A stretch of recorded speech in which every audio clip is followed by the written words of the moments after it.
Welcome to Learning Bites. We're looking at training that transfers, having the capability to apply what you've learned on an ongoing basis. Why does training often fail to change what people actually do?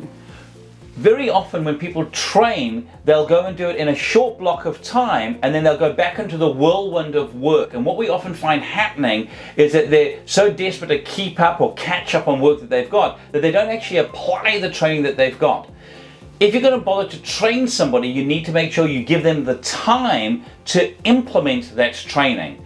Realizing that in the initial implementation, sometimes you can slow down, sometimes you can go backwards as you're learning something new, and making it safe and giving people the time to actually do that makes the difference.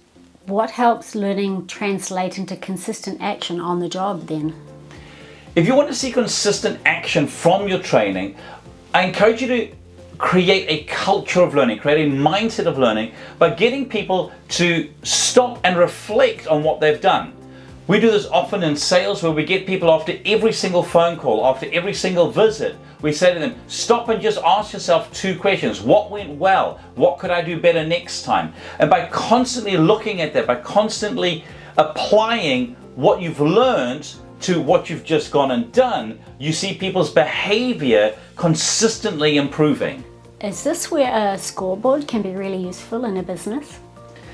Yes, indeed it can, because a scoreboard gives people feedback. Data doesn't lie. And so when you start to show people, for argument's sake in the sales scenario, their conversion ratios, and if they're applying this training that they've had, what they should start to see is that ratio should be improving and they should start to see much better results.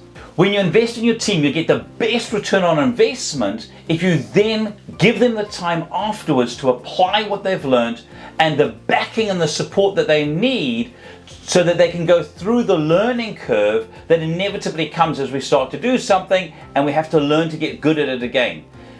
Do that, and what you'll find is that your people will grow, they will blossom, and you'll start to see a real return on your investment. Here's to your success.